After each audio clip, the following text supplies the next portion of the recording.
Hello, ladies and gentlemen. Thank you for joining us on Fresh Dose of Talking Point over your #1 Pan-African channel, where we kickstart today's edition with this quote from former South African President Nelson Mandela that says, "It always seems impossible until it is done."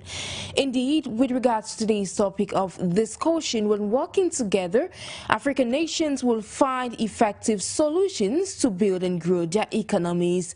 Like today's topic of discussion stipulates, we shall be discussing around African unity, where since they are working together, speaking of African nations, and have a helping hand, should the need arise, it is much easier to take the risk. Pan-Africanists share the view that African unity has a pivotal role in to play in the continent's transformation. Inasmuch as this is not an easy part, there exist some opportunities as well as challenges to African unity. Haile Selassie, former emperor of Ethiopia, wrote in the early 1960s that Africa, during that period, civilization flourished in the continent thousands of years ago, and Africa was politically as well as economically independent. What happened to the continent? That the continent as of now, aside being known for its beauty, is stacked with wars and bloodshed. Could President Paul Kagame's words during the commemoration of these years, 1994 Rwandan genocide, that states that the foundation of everything is unity, be applicable to this context? How can this unity contribute to the continent's exponential growth? Join us in the course of today's edition of Talking Points as we uncover this and more. Thank you, ladies and gentlemen, for joining us. This is Talking Points over for you, Media Africa. Thank you. Stay with us.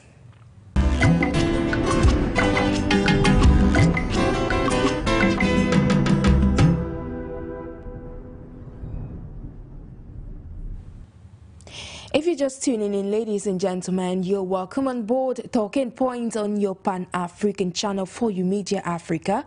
You're watching us on For You Television, listening to us over the airways of FM 96.3, and we are equally streaming live on our respective social media platforms. So today we're discussing African unity and assessing its role for a continental transformation. And to evoke this pertinent topic for the growth of the African continent, first of all, have Dr. Stanley FONGOD, who is a Pan-Africanist, joining us all the way from the U.S. Greetings to you, sir. Thank you so much, Sharon, for having me, and thank our viewers for tuning in, and our co-panelists will be joining us shortly. I appreciate you today. Thank you. Thank you for honoring the invitation. We're equally joined by Prince MUSI, who is equally a Pan-Africanist. Thank you for joining us, sir. Thank you, Sharon. Thank you, and thanks to my co-panelists. We're looking forward to a wonderful program. Exactly. We look forward to a very fruitful program. We shall be joined by Engineer ELVIS, who is a political analyst as well as a National Communications Secretary for the Popular Actions Party. So, without wasting too much of your time, we shall dive right into discussions with regards to this very on topic on today's menu, and we're talking African unity. And now, at a crossroads where Africa finds itself in trying to retrace its steps on what's called its identity amidst the respective crosses that are plaguing Africa. And now, kickstart with you, Mr. Musiwa. What is the role of African unity in reshaping the continent's transformation, or leading to the African continent's growth and development?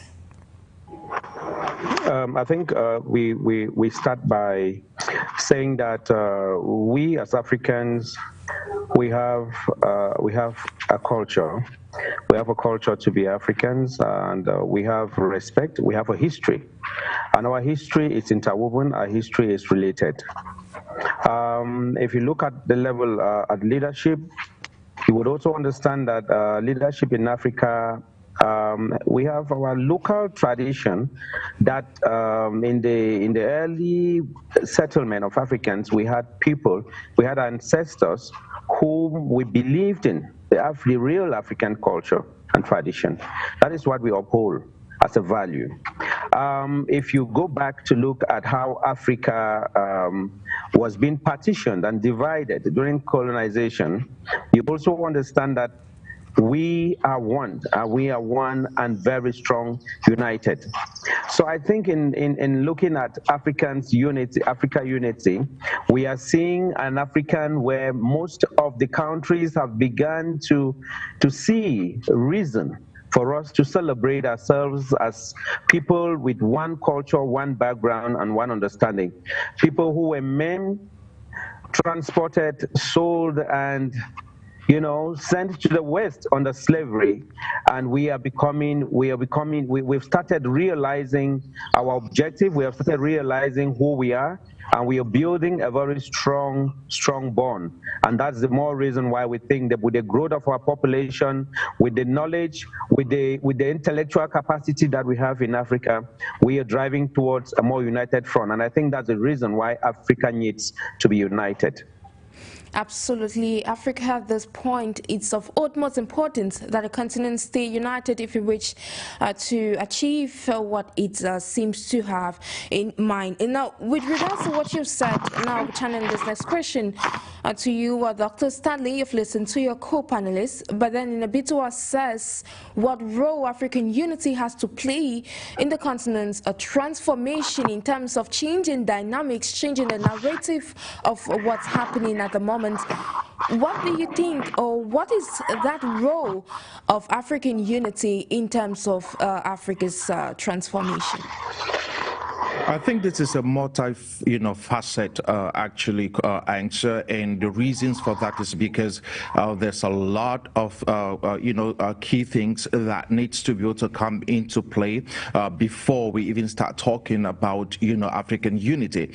But that being said, the African unity itself actually will be dependent upon a whole lot of things, and there's a lot that will emerge out of this. I think that when we start talking about the issues of African unity, is obviously quite important for us to be able to celebrate our ancestors, men like Kwame Nkrumah, people like Julius Nyerere, people like Haile Selassie, and a bunch of others, even within the Americans, that had this vision, of a Pan-Africanism, where Africans all over the world, irrespective of the fact that whether they were on the continent of Africa or Africans in the diaspora, had this unique aspiration to be able to come together, as one, and to be able to celebrate their cultures, to celebrate exactly who they are, their historical achievements, as far back as the Kemetic civilization, as far back as those in, the Benin Kingdom, far back as those in South Africa,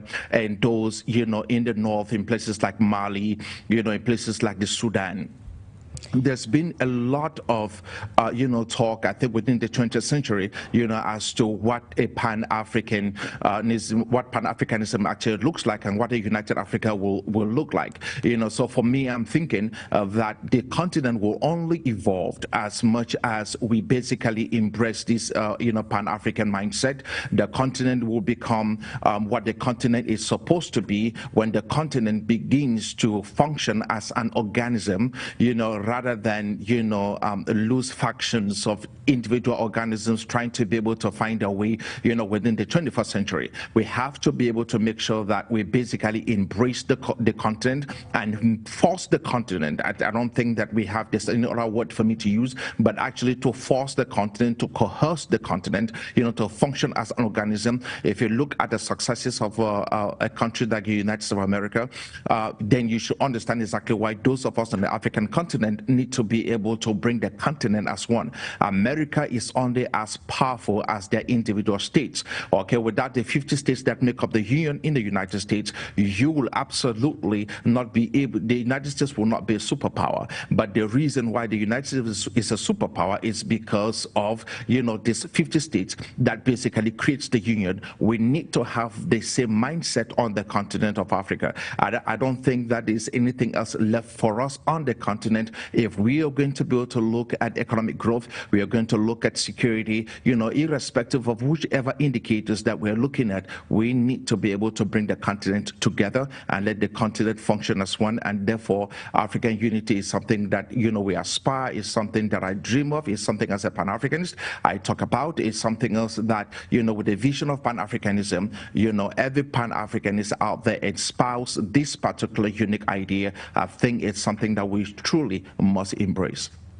Absolutely, it is something to embrace. Like you said, unity is strength. Now, Mr. MUSI, earlier on you said Africa, in as much as the continent has different countries with different diverse cultures, the continent remains one. And I'd like to capitalize on that. You equally took us back to the days of slavery, but brought us back to modern day Africa, where the continent is striving to emerge. Now, we're looking at corporations in recent times between different heads of state and governments across the African continent. Now, how could these respective corporations, given the continent is at a point of rebuilding itself, participate or contribute to the continent's transformation?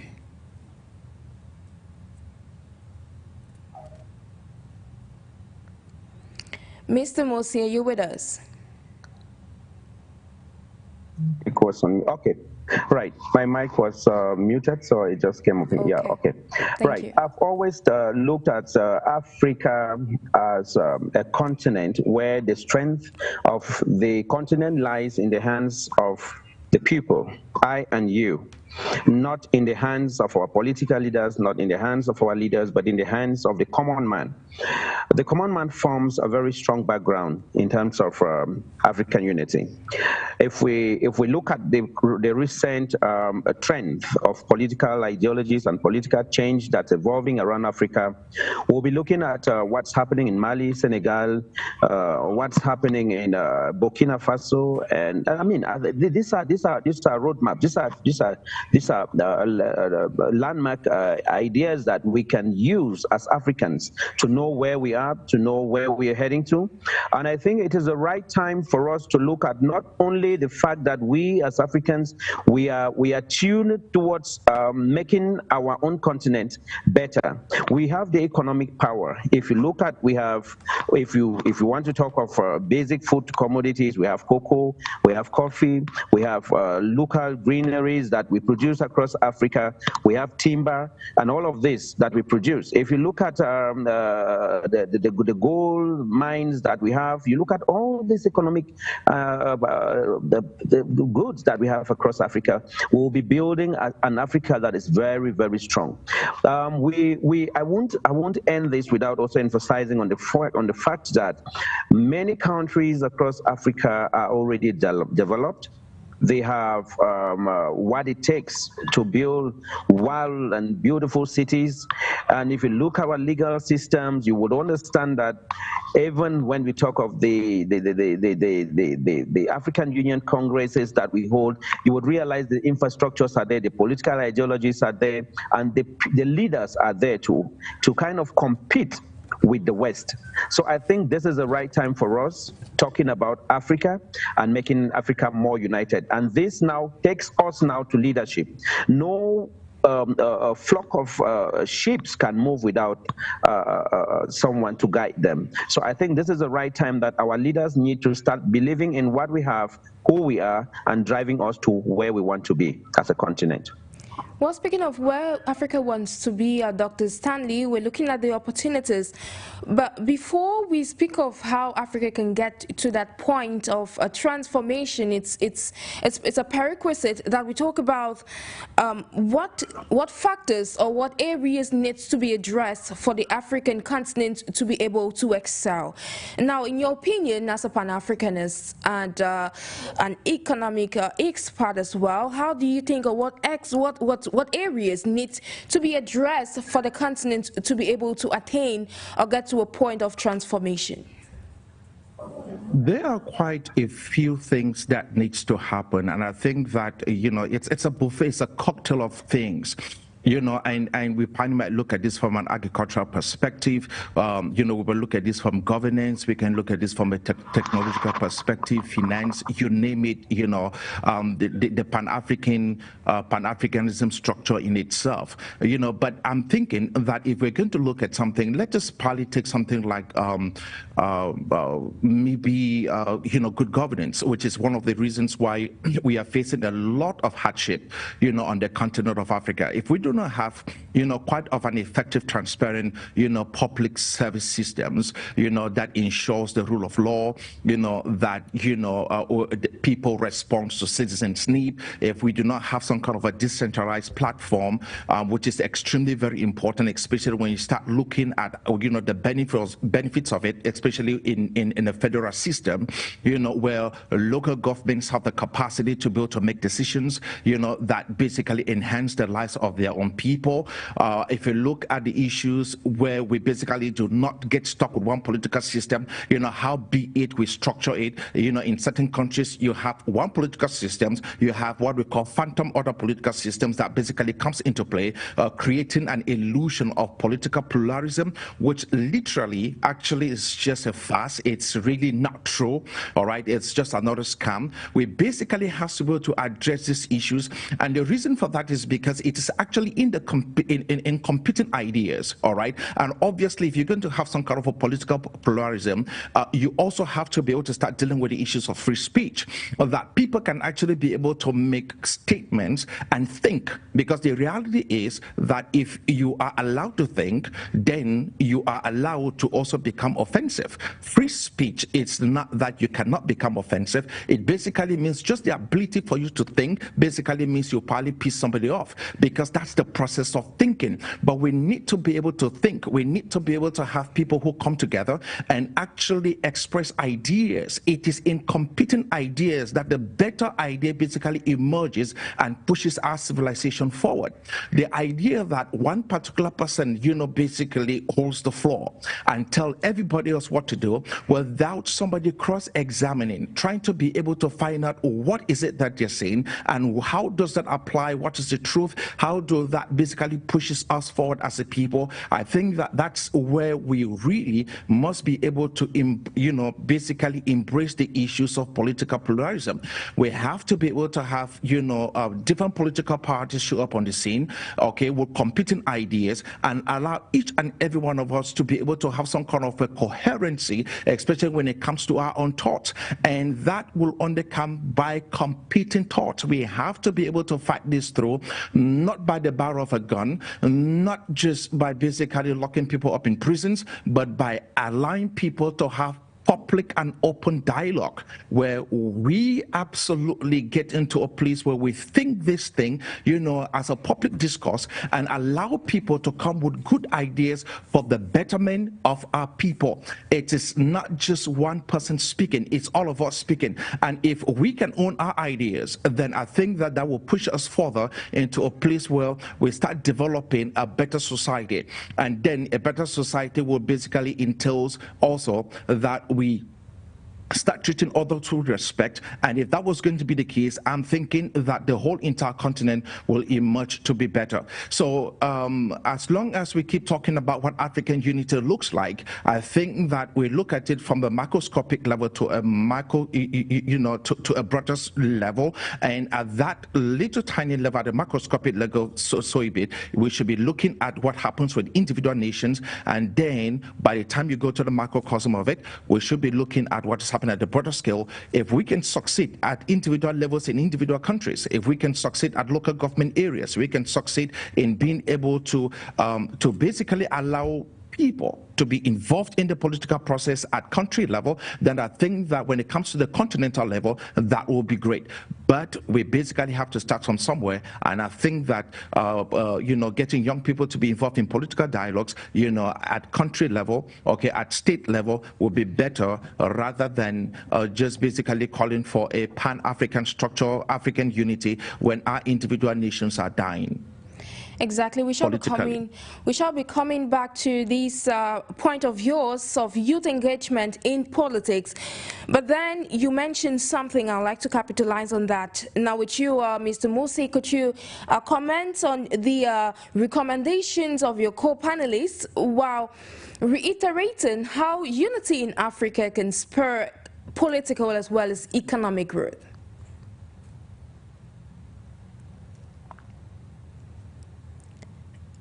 Mr. MUSI, are you with us? Yeah, sure, I'm here. Yeah, Stanley talked earlier about having about us having an Africa where the voice of the minority is heard, where people have the right in political systems, and why people need to respect institutions. I think I would narrow it down to having our people in Africa respect local authorities. I'm talking about local traditional authorities. Once we start respecting our local traditional authorities, which is the voice of the majority, because what I know in my village is that when the phone comes out and gives a word to his people and tells them this is what we believe, this is what we think, it becomes a culture, it becomes a practice. And I see here as a Pan-Africanist that it is important for us to respect local authorities. Once we start respecting them, and then institutional politics will now narrow down and follow suit. So I think what Stanley is saying, it is important for us to have this in mind. And also, we cannot build Africa. We cannot make Africa to be united without also empowering ourselves. Empowering ourselves, it's believing in the ideologies, believing in the philosophies of Africans. And this is the right time, especially when we look at what the younger generation are doing. The youths are definitely taking over leadership in Africa. And once the younger generation starts taking over leadership, it takes us back to the time of pre-colonization, where we thought that the younger persons had the future in their hands. And it is important, from what we have experienced, what we have gone through in life, what we have seen our elders done, what we have seen our leaders do for us. This is the right time that we need to empower the younger ones. And one other thing I want to emphasize on this program is that it is important that in saying it, we should pass into action. We cannot unite Africa without believing in individual actions. For example, let's take a situation like in a country like Senegal. If today the leader of Senegal, if Fayed didn't have the support of the younger generation, of the young people in Senegal, he wouldn't have gone, he would have won elections. And I think this is the right time that we as African youths, it is important that we push forth the agenda of young transformation. We push forth the agenda of a prosperous Africa. We push forth the agenda of an Africa that has a future, where the younger people haven't gone through all the turmoils, gone through the past, gone through all the suffering. It is the right time that we take over leadership in Africa as young persons and be able to prepare an Africa where our own children, the younger generation, will be able to benefit to the amenities that we have in Africa. So I think, FONGOD, you are very right. I think you, Stanley, I think you are very right in propagating the fact that it starts from an individual perspective, and that is why we're here to put together all these ideas and see how we can propagate this to the outside world. And I want to emphasize on this show that the time has gone past for the West to have an influence in Africa. Africa can never succeed. We can never make Africa be united as we want it to be without pushing the West out of Africa, in the sense that Western ideologies have a long way out of Africa, because their idea at the beginning of it all was for their individual interests as Western nations, not for the interests of Africa. Because when you look at the conventions that they had with all the other African countries during pre-colonization, colonization, and even today, you realize that these Western countries came in with an agenda, and they are more focused in breaking apart Africa by forming different subgroups in Africa without propagating the fact that we we have to remain more united as Africans. Even if we're not using the name Africa Union, we would be using the name of a more united Africa. So I think it is the right time for us to stir away from the colonialism, the colonial ideologies, to now a more practical, one-on-one African ideology that starts from every individual. Over. Thank you immensely, Prince MUSI, for that brilliant introduction or brilliant contribution to that question. And now over to you, Dr. Stanley. You listened to your co-panelists, and then he equally spoke of the need of united Africa. Now let's borrow from what's happening in Rwanda of the moment.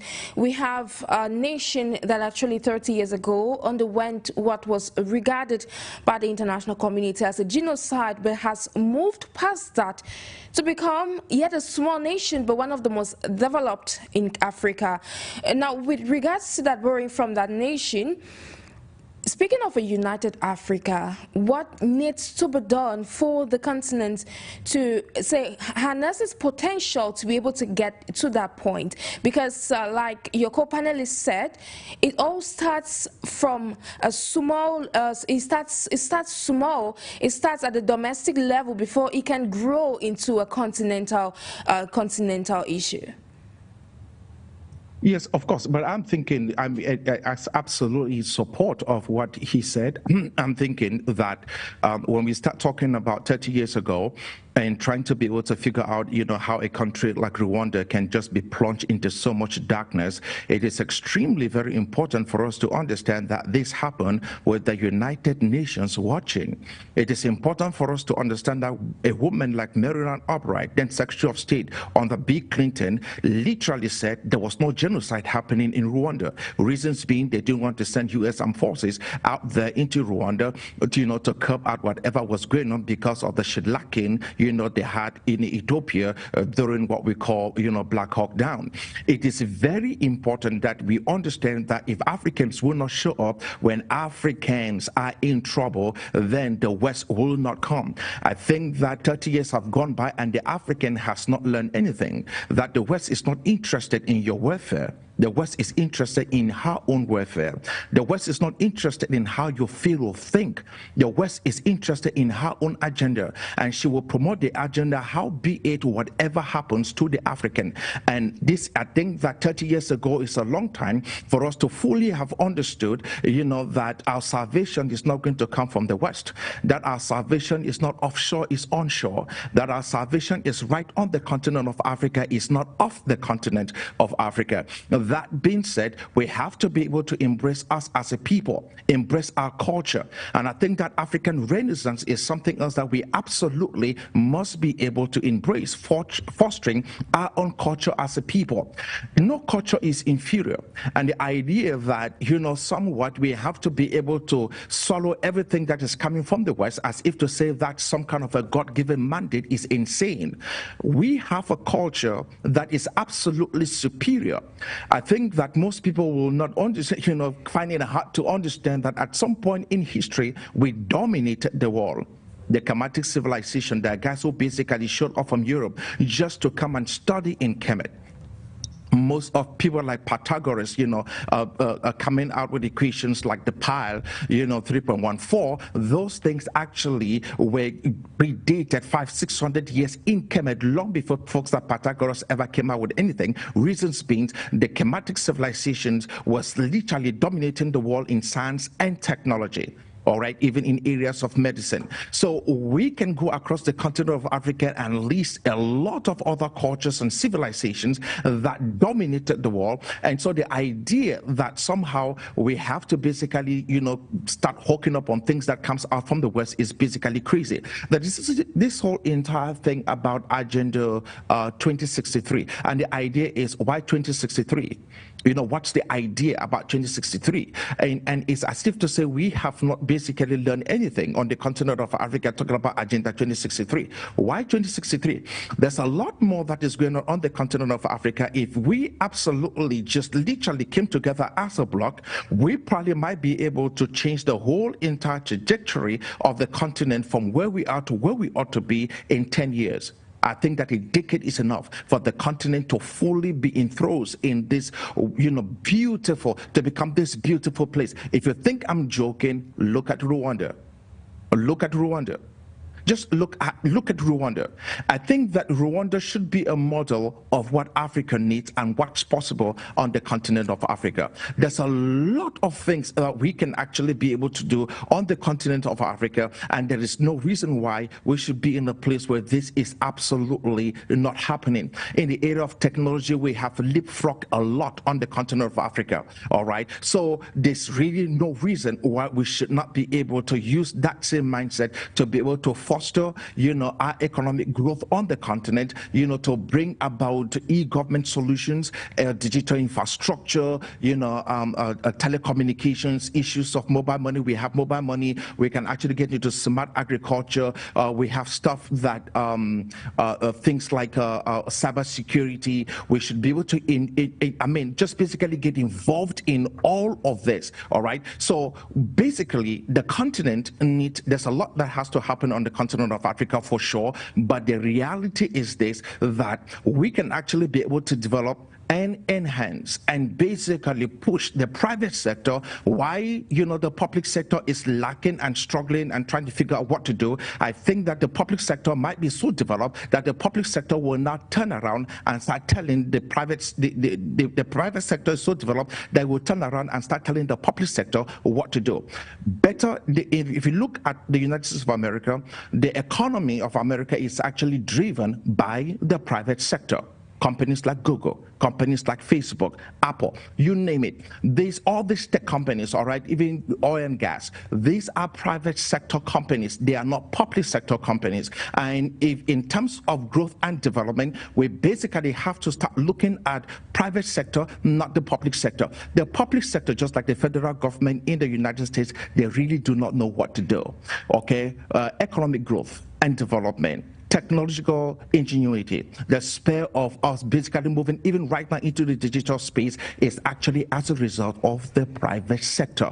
The private sector knows exactly what to do, because the idea is once there's competition for goods and services in the marketplace will tell us exactly where to go and what they're looking for. Then that spurs ingenuity and there's innovation, and as a result of that, there's economic growth and of course prosperity ensues. We need to be able to make sure that we basically push the private sector, not just the public sector. Maybe in pushing the private sector, the public sector will understand its use for the continent to basically become one, because somebody who is a tech expert in a place like Kenya will want to be able to work on platforms in places like Nigeria. Someone who is basically producing something in Ghana will want to trade that in a place like South Africa. Maybe if these people become so powerful, then the local governments, I call them local because local in relationship to a continental platform, but local governments or state governments, at this point I'm talking about countries,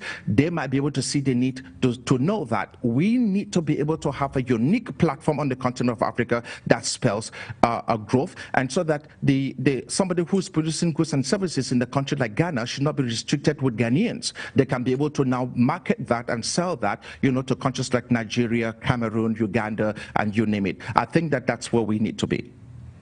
Thank you so much, Dr. Stanley.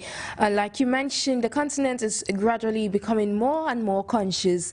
And now, Prince MUSI, you listened to your co-panelists. Now, with regards to that, you earlier on mentioned that the transformation or evolvement of the continent is not just in the hands of leaders, but equally in the hands of the layman in the continent, the person that cannot really afford anything, like Dr. Stanley would put it, the private sector. And now, with this in mind, what role or how can other Africans themselves push for this transformation we dream of?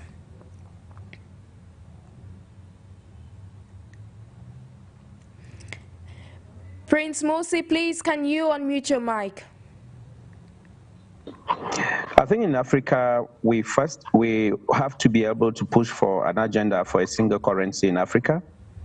We should be able to push for an agenda where there is free movement across Africa, across African nations, economic trades across Africa empowered, I think I should be able to get my passport, jump on a plane, go to Kenya, jump on a plane, go to Nigeria, jump on a plane, go to Burkina Faso. I should be able to travel across Africa as I want. I think that is something that we need to encourage in Africa. Once we are able to have free trade and free movement across Africa, it is something we must push for. One other aspect, you talked about Rwanda. As a role model. I would use Rwanda at this point as a role model to say, I've been to Rwanda. It takes you a little less than 48 hours to be able to set up a business in Rwanda and run the business in Rwanda. It takes you a little less than 48 hours. In my country, Cameroon, it will take me more than maybe the longest time possible, maybe 6 months, maybe a year. It all depends what government policies are at the time that you're setting up a business to be able to set up a business. These are some of the things that hold us back. And all of this is because of the colonial system of governance, because of the political structures in place, and because of what in quote we call democracy in Africa. These are some of the setbacks. But in Rwanda today, we're talking about 30 years ago that we had the genocide. And as Stanley rightly put, the Americans refused to send their forces into Rwanda during the genocide, saying that there was no genocide in Rwanda. But if we saw the kind of damage that happened in that country, we understand why we are urging and saying the West should take their hands off the African continent.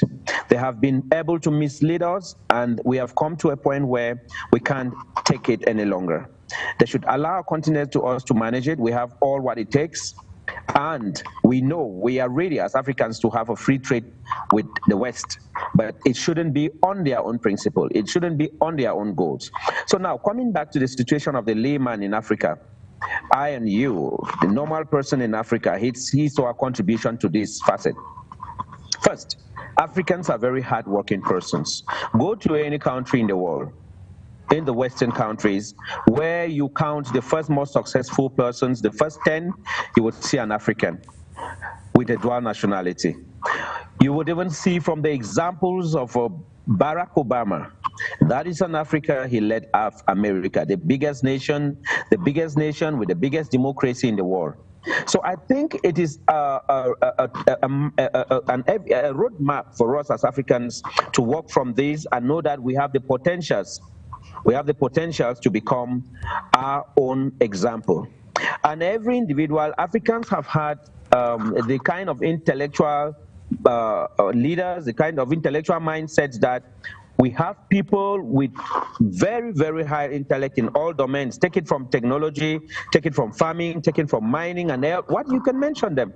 Mechanical engineering, we have all the technicians that Africa needs. So now, we don't need any other person to direct us or to give us directives or to impose or to tell us how things should be done. So every African as of now tries as much as possible to educate the child. And once we start educating our children and sending them to school to learn, not the geography and the history of talking about things that happened in the past, but talking about the science and technology of things that make the future more beneficial, I think we are pushing towards the right agenda. That is why today, I would send my child to a technical school to become a technician rather than become a historian or come to talk to me about how fishing was done in Norway, how caterpillars transform themselves to become whatever. I think it is the right time we start empowering young Africans, our children, to learn and study IT, to learn and study technological development, to go into more of technical field, agriculture, and you can name the rest. Let me backpedal a bit to what is happening in Senegal. Recently, we talked on the show here about the transformation, the political transformation in Senegal. You will notice that in all what was done under Bashir's leadership, even when the Transitional Sovereignty Council was being formed in Senegal, there was on the right hand. Are you there? Yeah, speaking of Sudan. Oh, of Sudan, sorry. If we want to look at Sudan, you would realize that when they were forming the Transitional Sovereign Council, what we were looking at is On the right hand, we had the European Union. On the left hand, we had the African Union, and in the middle, we had the United States of America. How does institutions and organizations function? What was the role of America, of the United States of America, in the middle of institutions that were created, like the European Union and the African Union? It means that in the middle, there is always someone to lean a hand left and lean a hand right. That is the American. And now they keep advocating for a strong democracy and saying that they are the best democracy. But I think this is the time that we need to tell our younger generation. I keep saying our younger generation, or us, the youths, we need to keep emphasizing that this Africa has to change.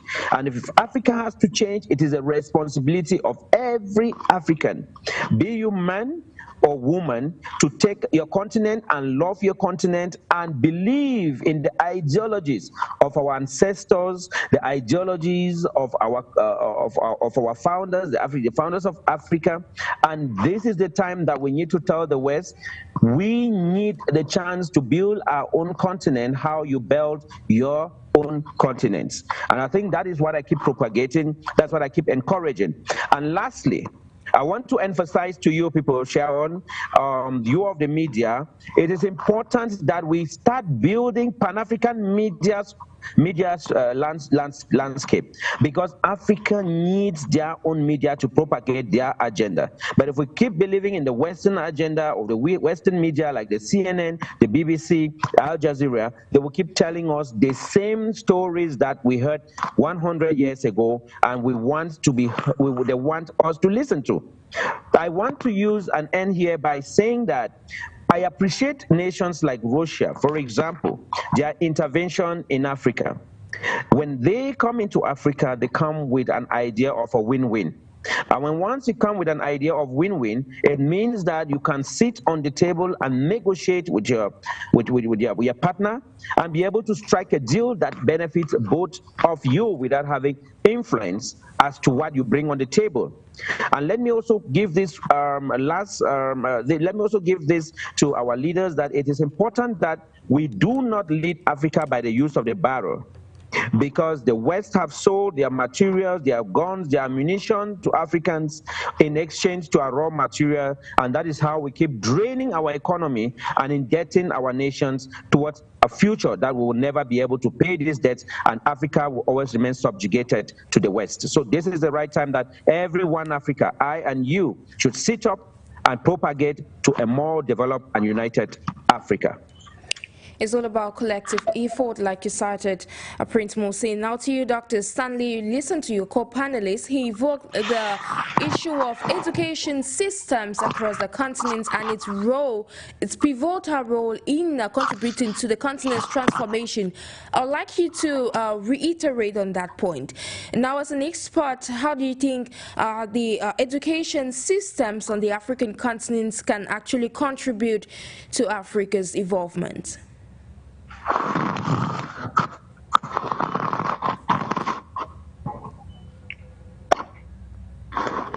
Dr. Stanley, are you with us? Is that for Stanley? Yes, it is. Dr. Stanley, are you with us?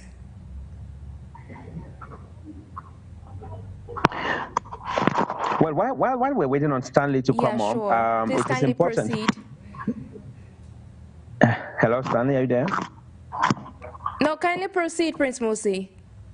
Yes, I was just going to take that question quickly about our educational systems. It is but normal that in Africa we need to have a strong curriculum that propagates a continent that propagates a continent that has a future.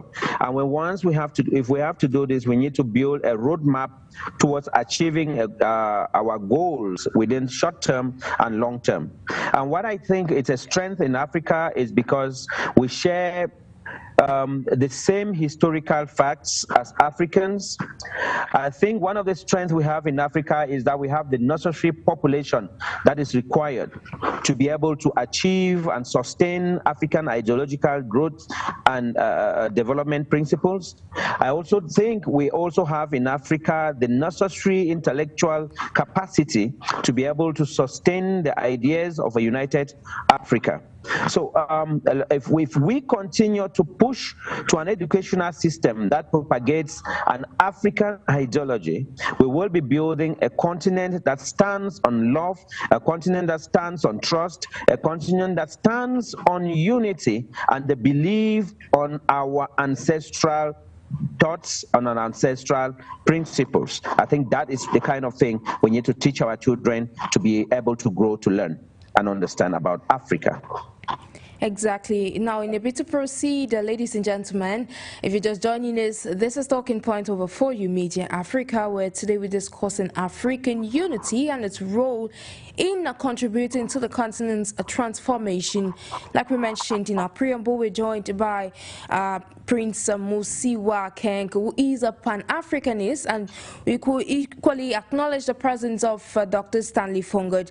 Now, in a bit to proceed, sir, we are discussing these African unity at a point where, like we mentioned, the continent is becoming conscious. Now, speaking of African nationalism, which is a political movement for the unification of the continent, we're now speaking of Pan-Africanism. Now, in recent times, Africans have begun trying to understand their past, trying to understand their history, and a bit to shape their future. And now, this was in a bid for them to be able to transform their identity, or better still, conserve their identity or preserve their identity as Africans. And now, with that in mind, what is the role of African nationalism in this present day society?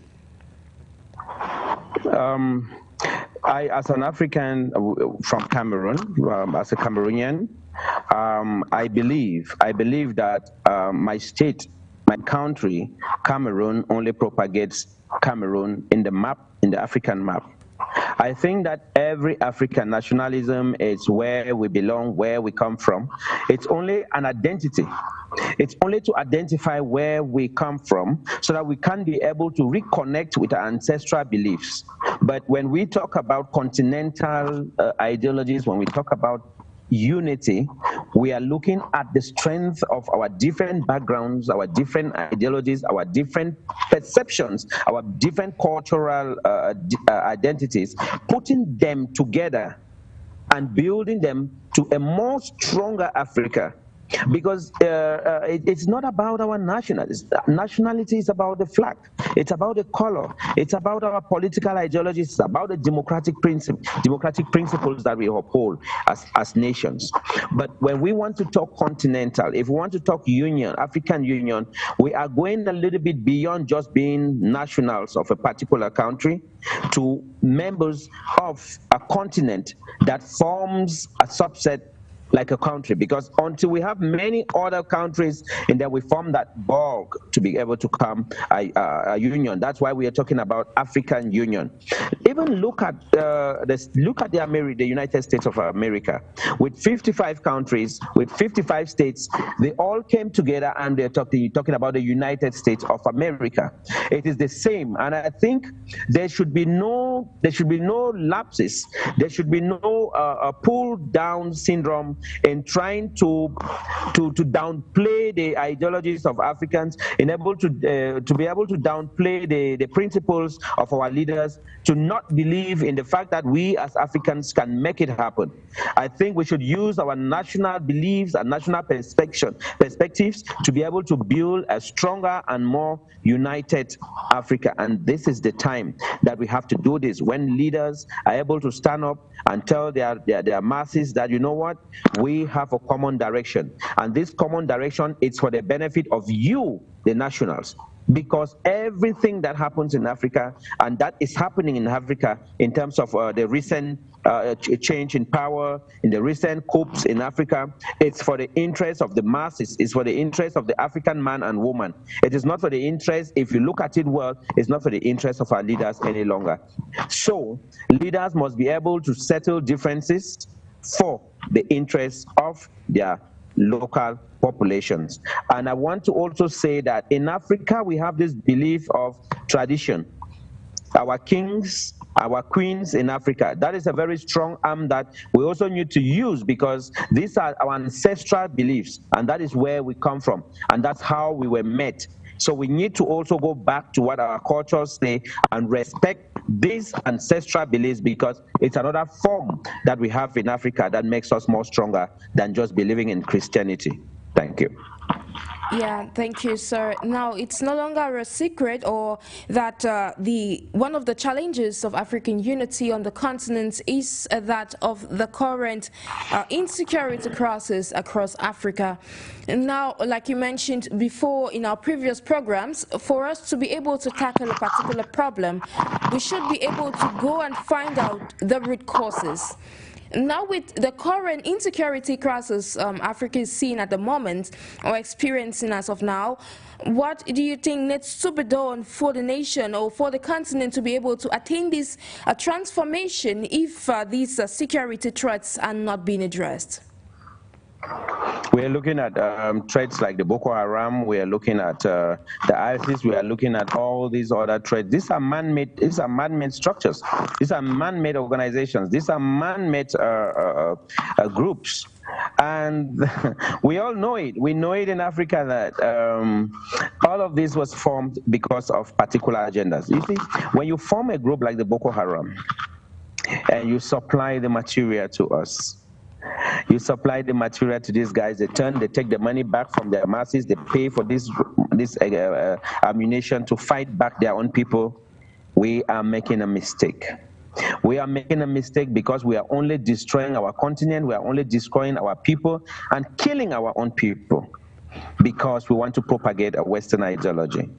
I think it is high time for us as Africans to start identifying where our root problem is and being able to extinct that cankerworm that has plunged us into this quagmire. And I think we as Africans should start by identifying the security threats that exist within our communities and reporting them to competent authorities. You cannot come to Africa and take my own brother, an African, give him a gun to turn and fire back at me, his brother. It is not talked of. It is not talked of. Why are you doing that? Is it because of the money you're being paid? And what money is it? Because most of these rebel leaders, most of these rebel fighters, they are dying, and all the wealth that has been accumulated is being lost, either buried in the ground, either lost in foreign accounts, or even left with people that would never be able to use this money. This goes down to the same political systems that we have in Africa, where people stay in power, accrue all state funds and state revenue into their bank accounts in foreign countries, and they are having hundreds of accounts with hundreds of billions in these accounts, and they end up dying and not using this money, and this money ends up with the West. That is why I am saying that it is important at this moment for us to start transforming not the accruement of finances or funds, but the transformation and building of mindsets that goes towards uplifting a better family life, community life, and the life of our citizens if we are in a leadership position. That is the kind of Africa we should start building. If you give me, listen, Sharon, if you give me $1 billion, $2 billion today, I will tell you this money will not make any difference to me when I turn around and I see another brother country. If I see someone in Sudan suffering and I have billions in my account because I got them through crookish manner or crookish means, I will not be happy to think that in Africa there's someone sleeping without food on the table. If in Africa we live below, an average African now lives below $1 a day. How do we say this? When we have all the raw materials, we're the ones supplying the West with all what they need, and they come back, they give us weapons to fight ourselves, and then remain impoverished, and we are running for refuge, and they still take our money and funds and send us support as refugee support or money for refugee crisis. Please, where are we heading to?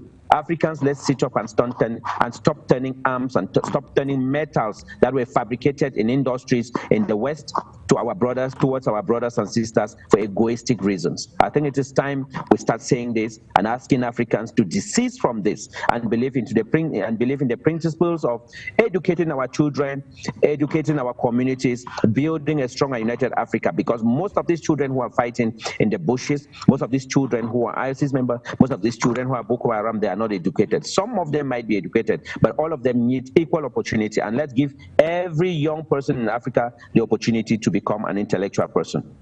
Exactly. Like you mentioned, those fighting are part of the young generation. Now, to borrow some of the words from Rwanda's president, the youth are the guardians of the future and the foundation of the country or continent's unity. And now, with that in mind, linking it up to what she just said, how can Africa actually move past this to ensure that the continent is moving towards a united Africa? It's moving towards a more enhanced African Union, a more united continental bloc, which is what we have been reiterating all through today's edition. It starts with us implementing or implanting a new democratic system in Africa. And to implant this new democratic system in Africa is for us to first pull out the Western ideology of them coming to monitor elections and then bringing in the technology to count or leverage on our votes. And it starts also from every African being called to go to the ballot, the register, and be ready to vote.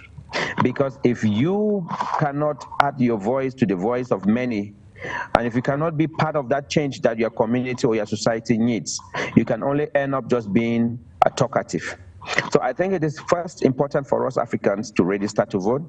It is important for our leaders to kick out any Western form of counting of elections, any Western form of monitoring of our elections, and use the ideologies of young genius that we have in Africa who have been best worldwide in terms of IT technologies. Let's stop brain drain, sending all our intellectual young persons to the Western world and giving them nationality, fake nationalities, to say they've been naturalized because they are good in this, because the governments want them, or they have better life. No, no, no.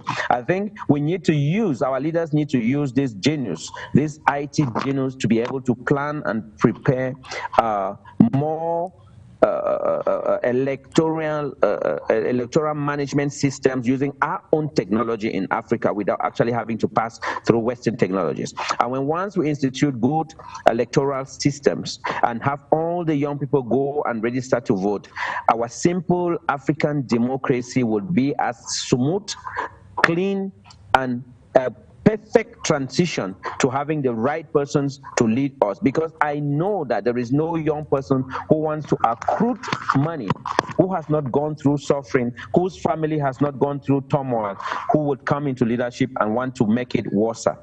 I only know that our older generations, the elderly persons, are only insisting to stay in power because their days are counted, their years are counted, and they see nothing that they benefit, nothing that they are getting from the system, so they only want to accrue. But this money they are accruing is for their families, not for themselves. So at the end of the day, who are we talking to? We are only giving people a bunch of opportunities that they cannot manage because of they didn't know how they worked for it.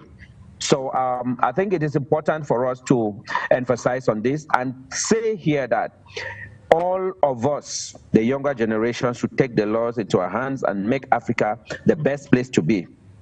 Let's build more on technological advancement. Let's build more on technical aspects. Let's train our children to be able to come back, build Africa to a better place than reading books that teaches us about human biology, reading books that teach us about geography, how maps are drawn, reading books that teaches us about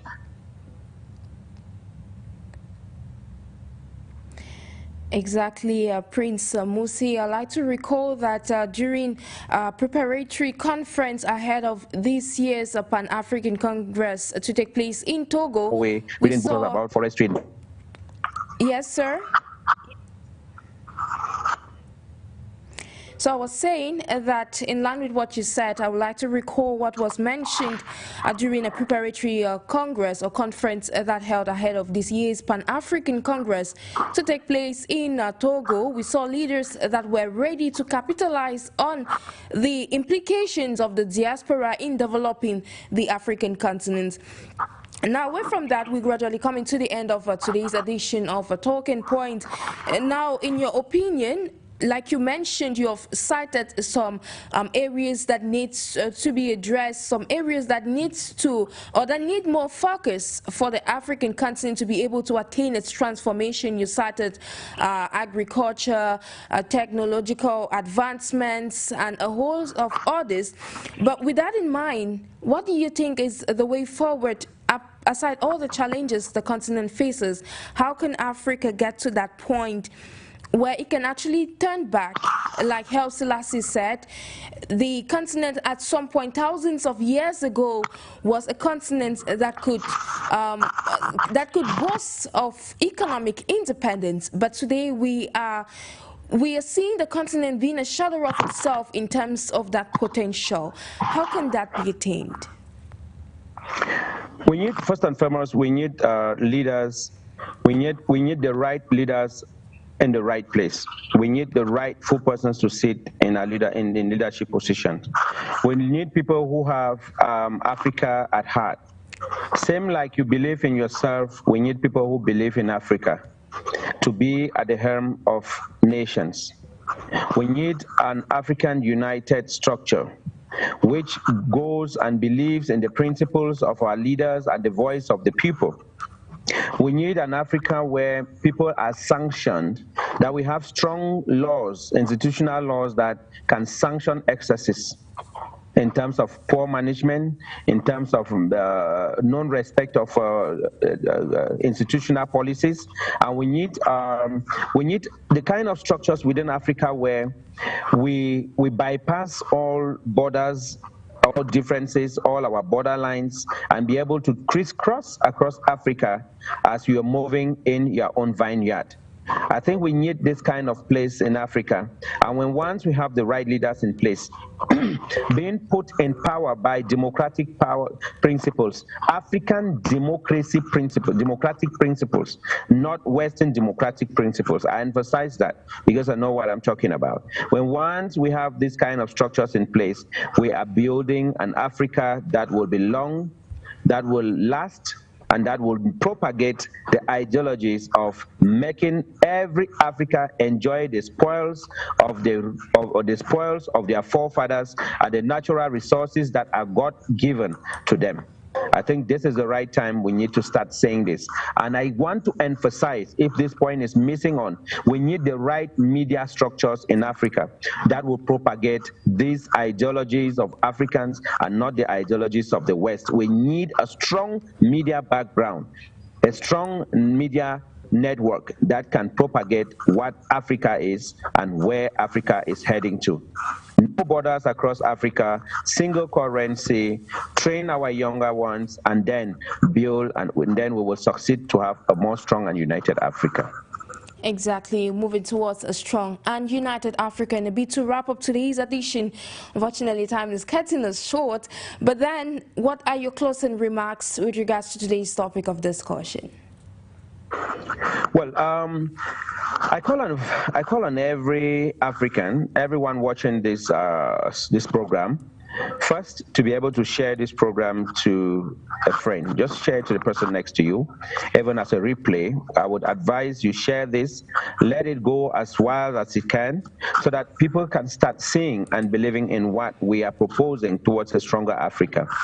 I think it is important for us to highlight to the leaders that are in Africa today who have not had the opportunity to pass through a ballot box and who have not had the sting of a coup, to use the examples of the Sahel, Senegal, to be able to sit up, Sit up because a word to a wise is sufficient. Sit up because it's never too late.